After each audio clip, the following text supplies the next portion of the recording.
नमस्कार विद्यार्थियों, कैसे हैं आप सभी। उम्मीद है आप सब बहुत बढ़िया होंगे। तो आज हम पढ़ेंगे प्रश्नावली 1.2 जिसमें हमारे 3 क्वेश्चन बचे हुए थे। प्रश्न क्रमांक 10, 11 एंड 12। आज हम इनको सॉल्व करेंगे। इससे पहले सारे क्वेश्चन हम आपको करवा चुके हैं, लिंक आपको डिस्क्रिप्शन में मिल जाएगा। ठीक है, देखिए क्वेश्चन नंबर 10। मान लीजिए कि a बराबर r-3, b बराबर r-1 है। ठीक, fx बराबर दिया x-2 अपॉन x-3 द्वारा परिभाषित फलन a टू b पर विचार कीजिए। क्या f एकेकी तथा आच्छादी है? अपने उत्तर का औचित्य दीजिए। और सिंपल सा क्वेश्चन है, जिस प्रकार से हम करते हुए आए हैं अभी तक क्वेश्चन, सेम उसी प्रकार से आपको यहाँ पर भी करना है। ठीक है, देखिए सबसे पहले हम एकेकी के लिए सॉल्व करेंगे। तो भाई एकेकी को सॉल्व करने का हमारा क्या नियम होता है? अगर आपने पिछली क्लासेस देखी हैं तो फिर ये बात मुझे आपको बताने की जरूरत नहीं है।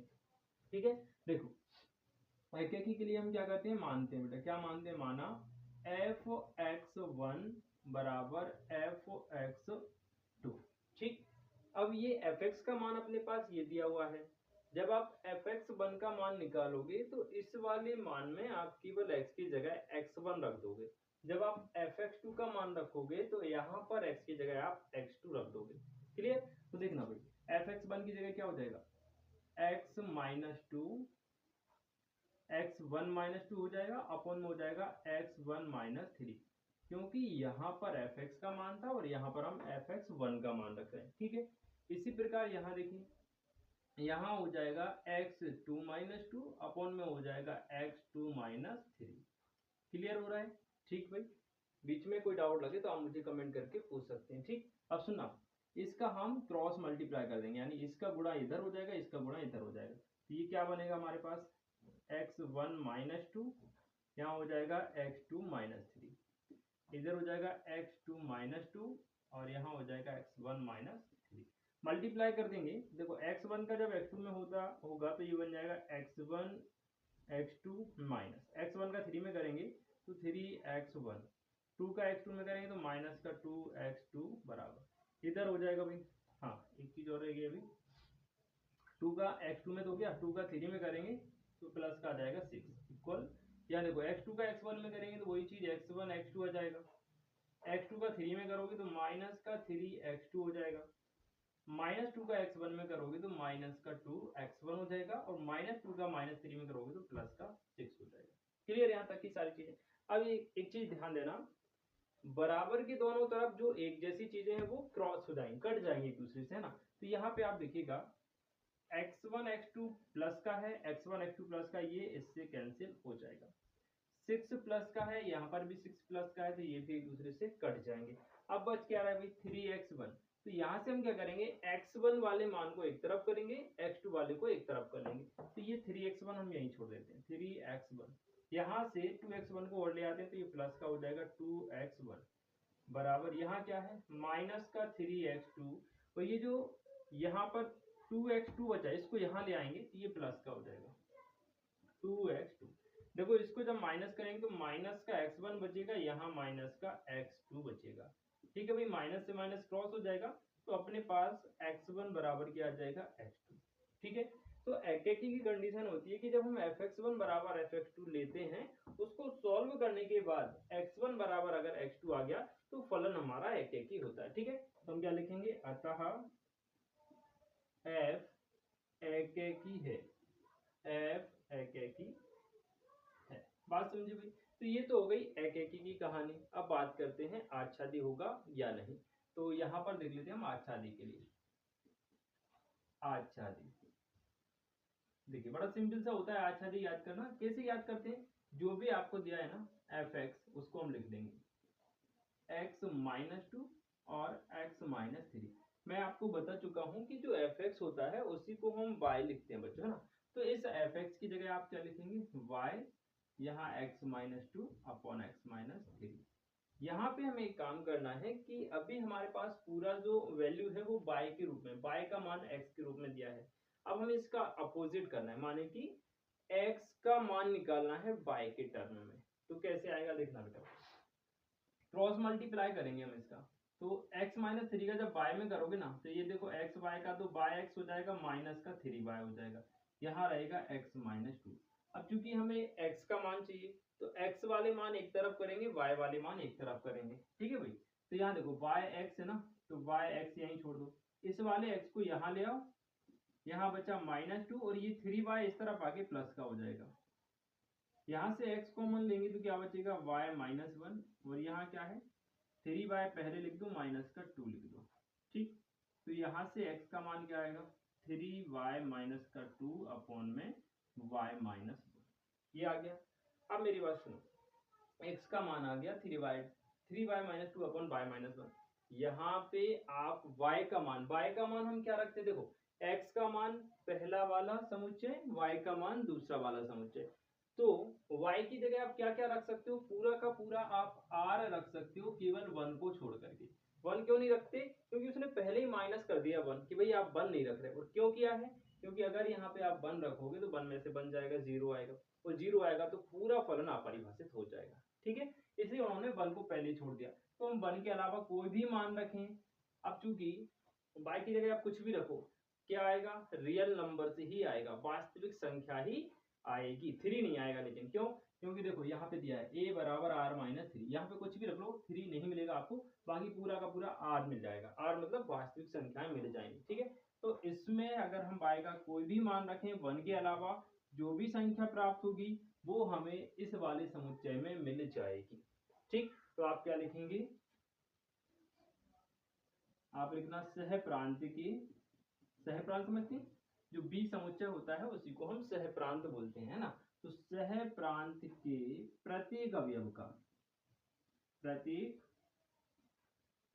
का पूर्व प्रतिबिंब प्रांत में विद्यमान है,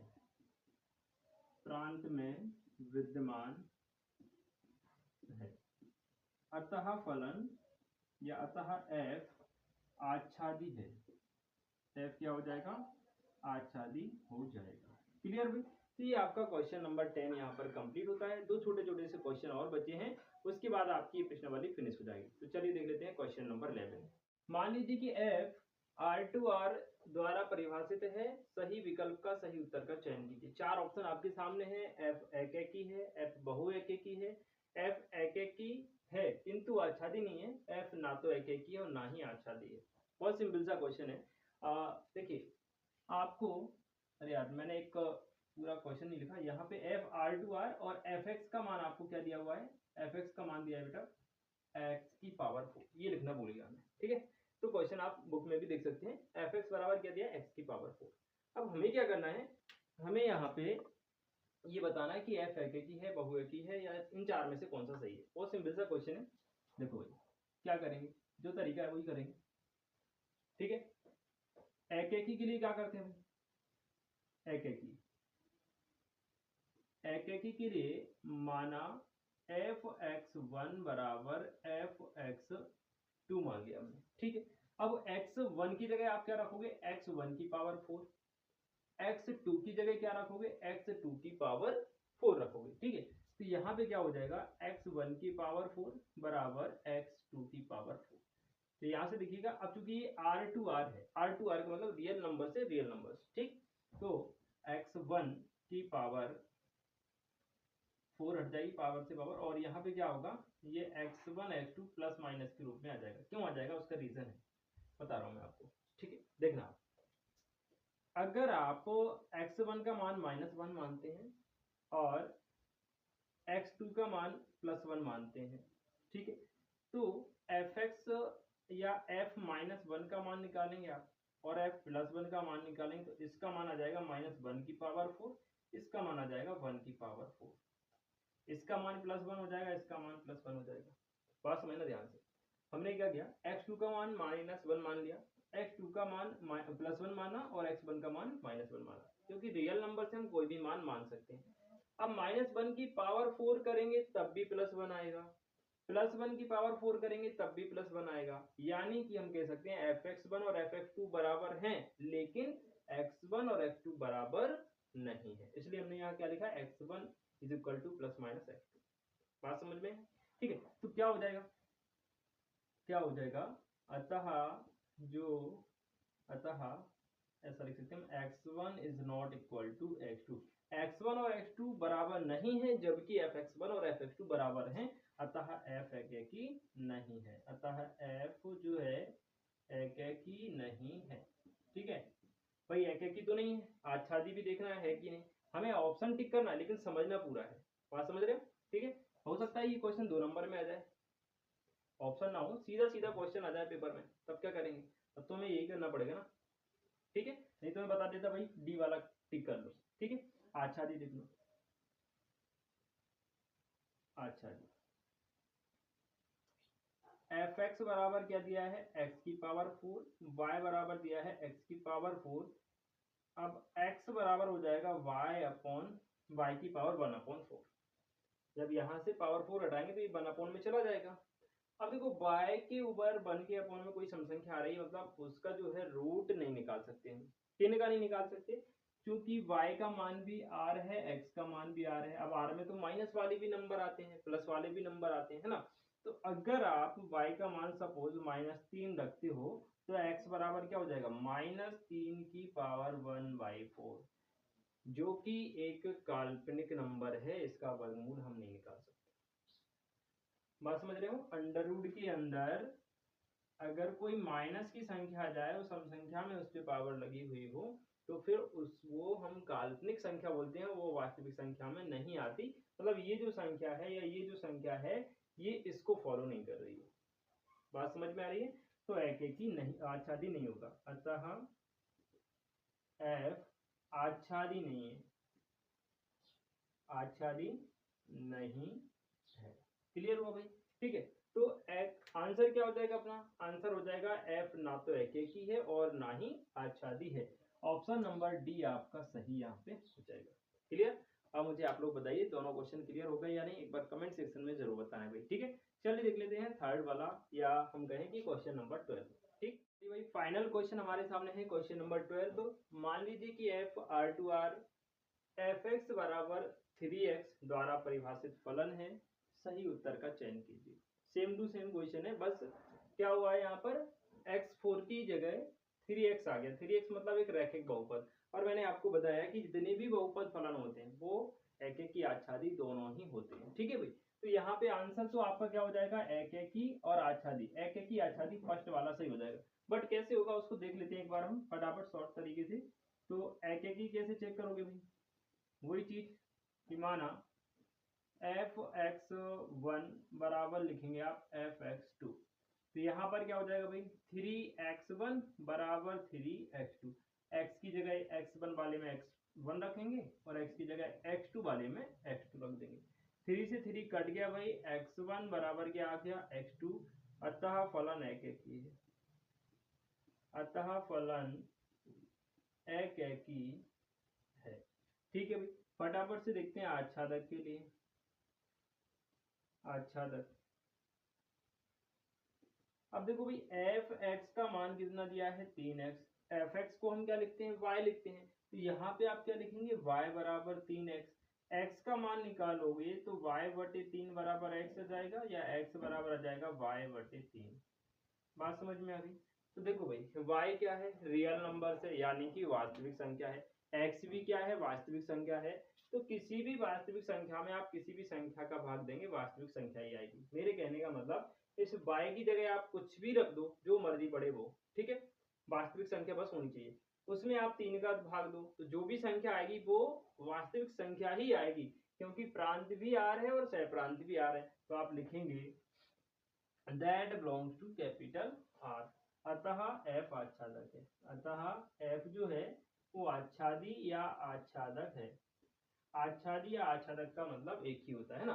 तो f एकेकी भी हो गया, f आच्छादी भी हो गया, तो आंसर अपना क्या हो जाएगा, f एकेकी आच्छादी है, यानी दोनों ही है। ऑप्शन नंबर ए सही हो जाएगा। ठीक है भाई, अब मुझे बताइए क्वेश्चन तीनों क्लियर हो गए क्या?